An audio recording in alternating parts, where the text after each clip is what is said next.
This is Showtime, a podcast about the people behind the curtain and the stories that shape them. I'm Andrew G, and each week I sit down with creatives, leaders and risk takers from the theatre world and beyond. We talk about what they do, why they do it, and what it really takes to keep showing up. Today I am joined by the incredible Carissa Lee, an actor, writer and cultural researcher whose work spans theatre, TV and academia. Carissa stars in What's Yours, a powerful new play at Red Stitch exploring friendship, love and the complexities of choice. Welcome to Showtime, Carissa Lee. Hey, thanks for having me. Take me back to the very beginning. What started your love for performing? Love of performing. Well, I did dance classes at my school, because I was at an area school in a really tiny town in South Australia, and we didn't really have acting stuff until I moved high schools, and I think I was about maybe 14 when I started actually doing the acting thing, and those teachers got me into performing.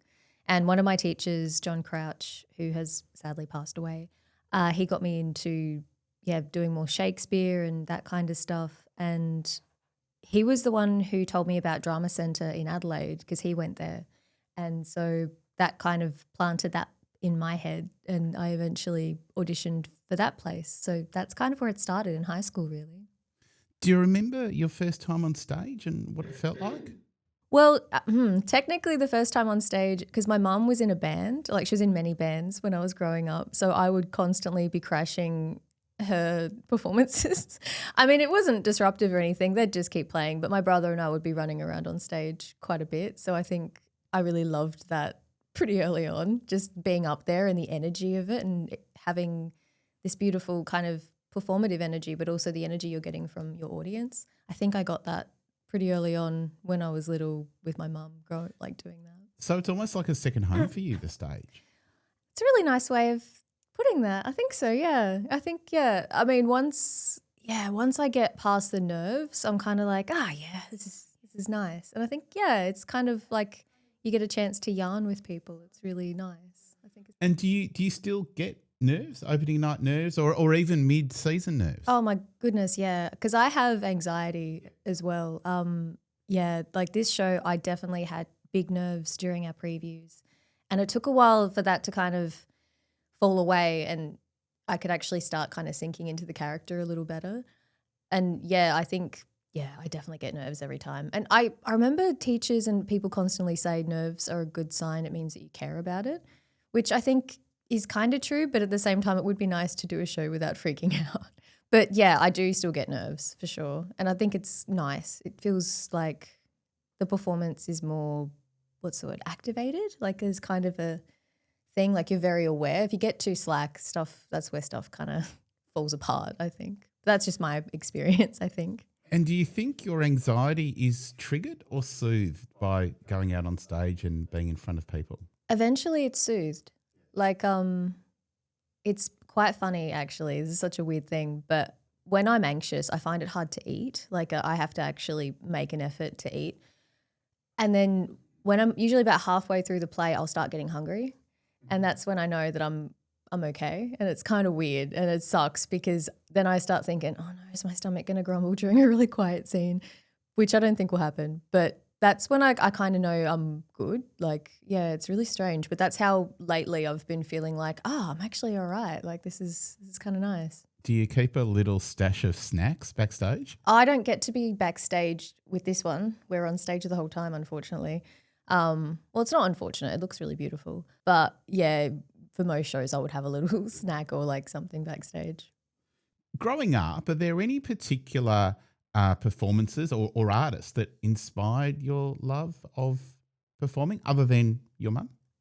Well, actually, the first time we saw a play, because I didn't see a play till I was in high school, and that was because the town that we grew up in, the only real theatre that was happening was from the high schools. And so we had to review a play for year 12, and there was only really one play that was going to be staged, and that was it was a touring show called Last of the Red Hot Lovers, which had Max Gillies and Jackie Weaver, which I know, it's so weird. This is before Animal Kingdom and everything. But so we went and saw that show, and I saw her play 3 different roles, and I'd never seen anything like that before. And I think that for me was this is really cool. And I think also seeing a show that wasn't Shakespeare, I was wow, this is awesome. So I think for me, Jackie Weaver was definitely an early one for me. But I think people like really gothic actors like Christina Ricci and Fairuza Balk and Rachel True, like they were always really big inspirations too. Like I wanted to play really creepy characters as well.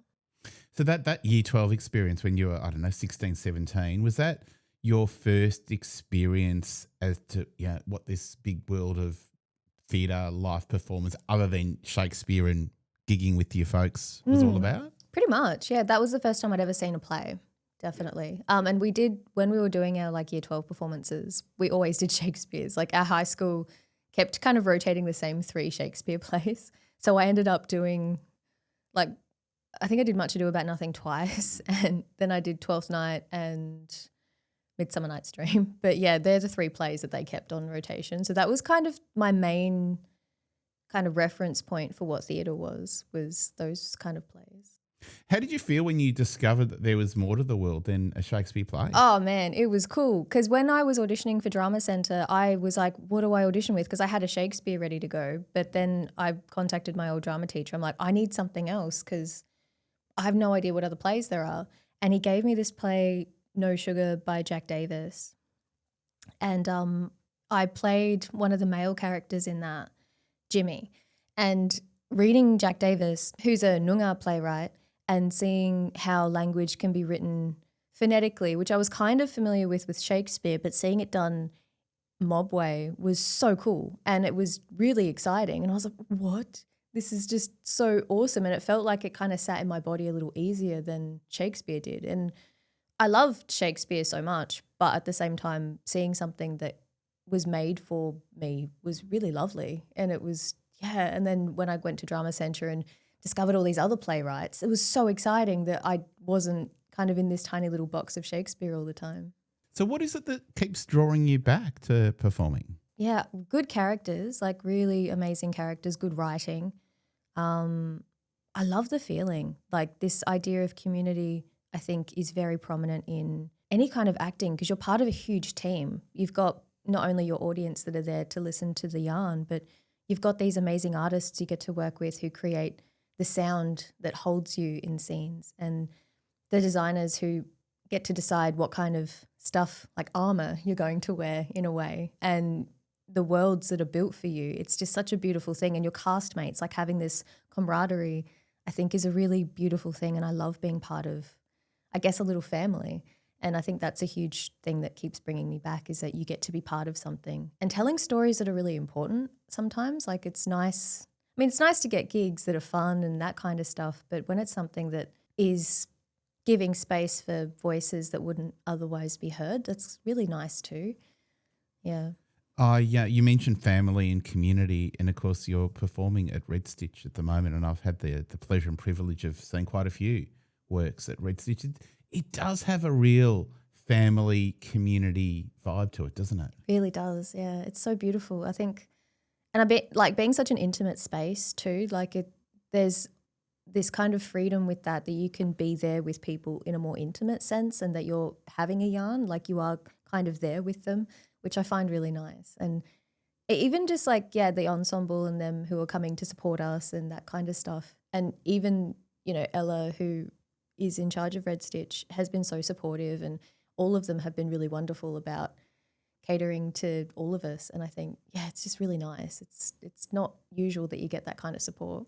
How did you first get involved with Red Stitch? I auditioned. Because I'd worked with Bella, our director, on a thing, I think it was like a reading with MTC, what feels probably pre-COVID. And then, I saw that I got an audition and she was directing, and I was like, oh, she remembered me. That's lovely. And so, I auditioned for the role, and then I didn't think I was going to get it, but I did. And I was like, okay, that's a nice surprise. What have been some of the biggest creative risks you've taken as a performer? Well, my friend Rob Reed wrote a play called The Back Eye, which was 4 hours long, and it was a reimagining of the Back Eye in the era with the Manson family, and also this intersection of what was happening with the Vietnam War. And I got to play Charles Manson, and that was the coolest thing. It made no sense, and I loved it. It was so fun, and I got to be just this awful person just taking up space and yeah, just this swagger, and it was very cool. But 4 hours on stage the whole time with 40 people, it was very intense. But I think it was a bit of a risk because like on paper it makes no sense. And I think though I kind of liked it because, you know, Manson himself probably would have hated the fact a woman of color was playing him. But yeah, that was probably the riskiest one I've ever done. And it was very fun. I really enjoyed it. That's crazy, 4 hours on stage. Yeah, I mean, we had to break it up into 2 shows. Some nights we would just do the first half, like the first 2 hours. Some nights the second half. And on the weekends we would do like 2 hours, have an hour break, and then come back and do the other 2 hours. But yeah, it was pretty intense. You also do a bit of research. You've got a PhD. I do, yeah. How do you think your research connects with your performing? Sometimes I have to make a real effort to separate the two because I'm always, you know, analysing things and dramaturging things. But I think because I am such a nerd for research, I always have been, even as a kid. Like I was always researching weird things, like witchy things and stuff growing up. But I think my research informs my work a little bit. Like with this particular character, I was researching a lot about what she would do for work and also looking into IVF and what that journey would be like and what she would have potentially been through. I mean, I had a little bit of knowledge of that with some friends and loved ones who've been through that. But I do think that I end up researching a lot whenever I get a role, and I think that really helps. It's really nice to have that kind of background info. And a lot of the time we get it and then we just kind of don't even think about it, but sometimes it's just kind of there and you have that to fall back on in moments where you find something in a scene and you're like, oh, that's right. And it's kind of nice when that happens. And how do you balance your research and preconceptions of a character with the director's vision? Is there ever a conflict between the two? With this one, I definitely, having the writer in the room as well as the director was so helpful because Leah for me felt quite far away to begin with. Some aspects of her because we're very different. And I think I was very trusting in who she is according to the script, and I was trying to find clues of who she was in there. There have been moments in the past where I'm kind of like, oh, I don't know if the character would do that. And sometimes you can make it work. Sometimes it's like, oh, like you don't know if it's necessarily true to who they are.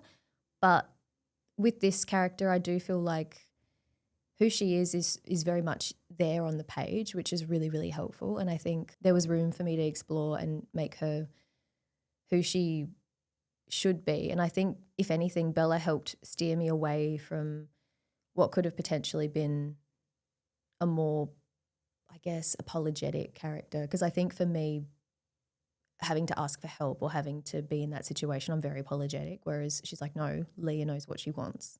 She's more assertive. She's more grounded. And I'm like, all right, cool. And I think for this process, having that kind of direction was really, really helpful.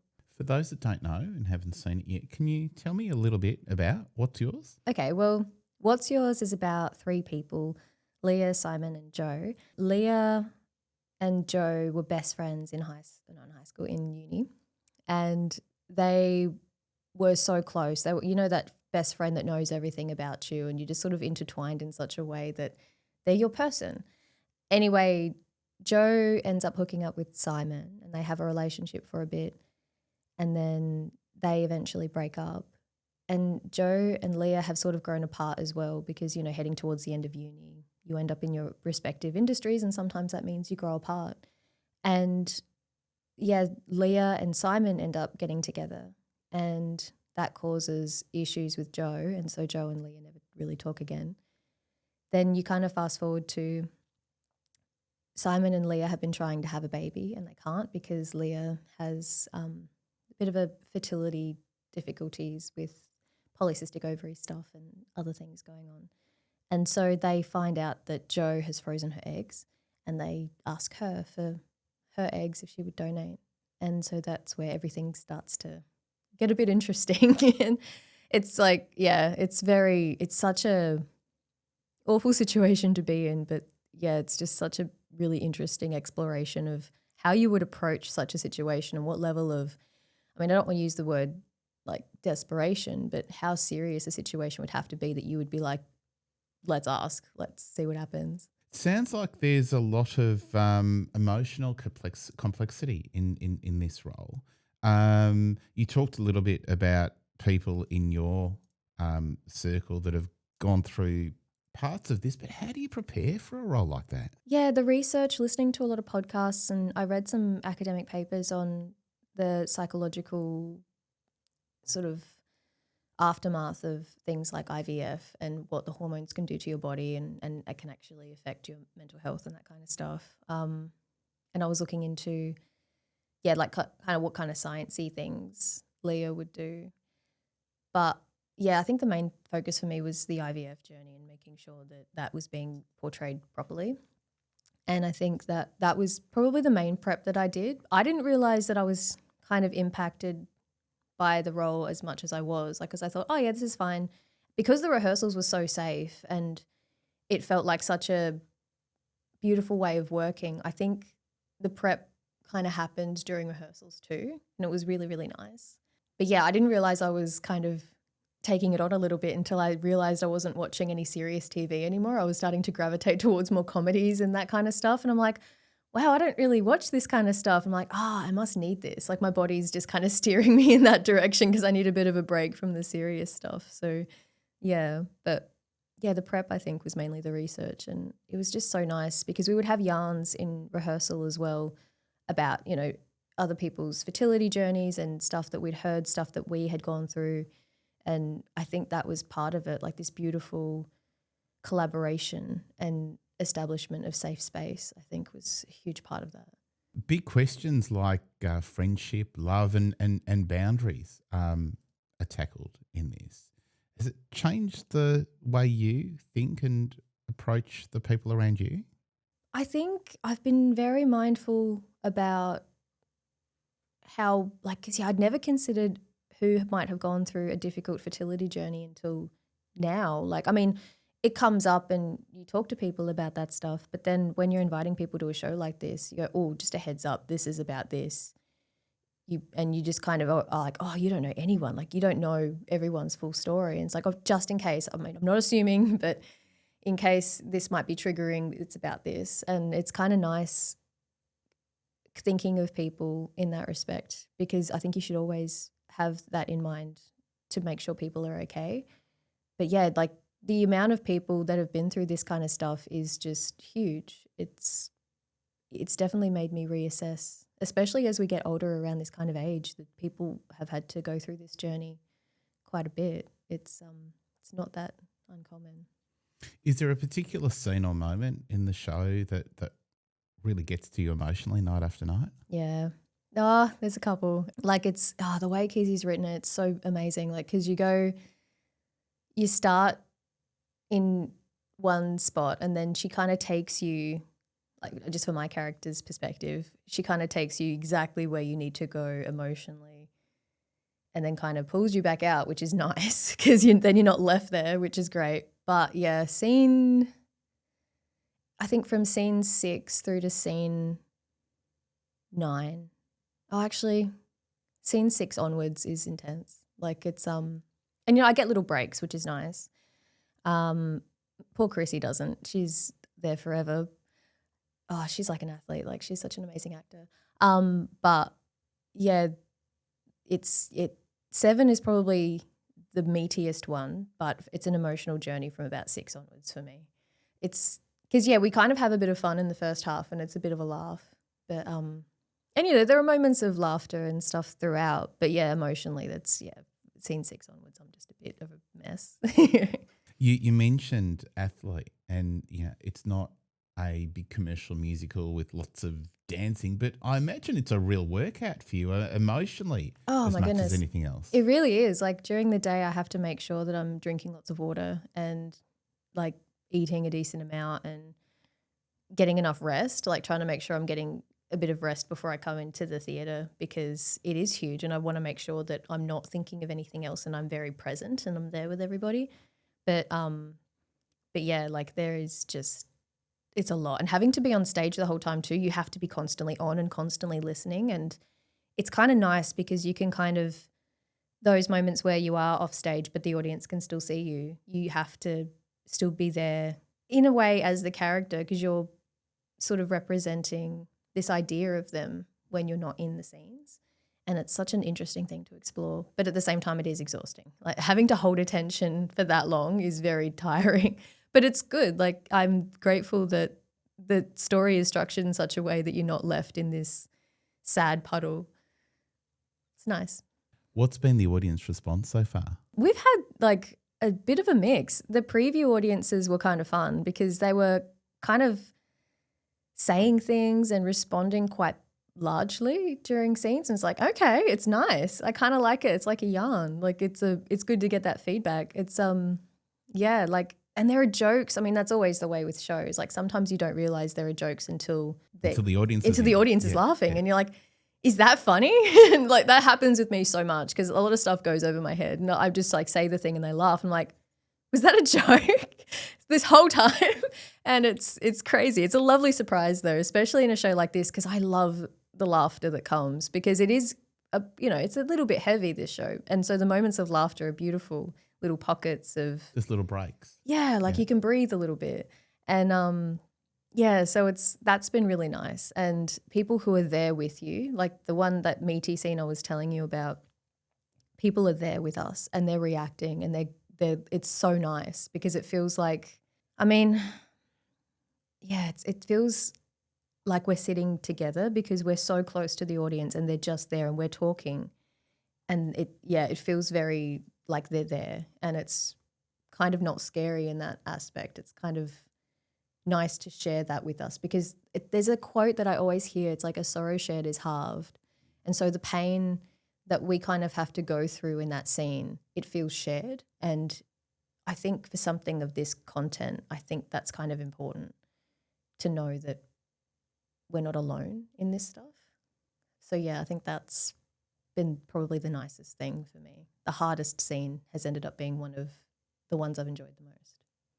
I'm chatting with Carissa Lee, who is in What's Yours that's playing right now, but only until the 24th of August at Red Stitch Actors Theatre in St Kilda. For more info and to book tickets, go to redstitch.net. Carissa, thank you so much for coming in and having a chat and all the very best for the rest of the season. Oh, thank you so much.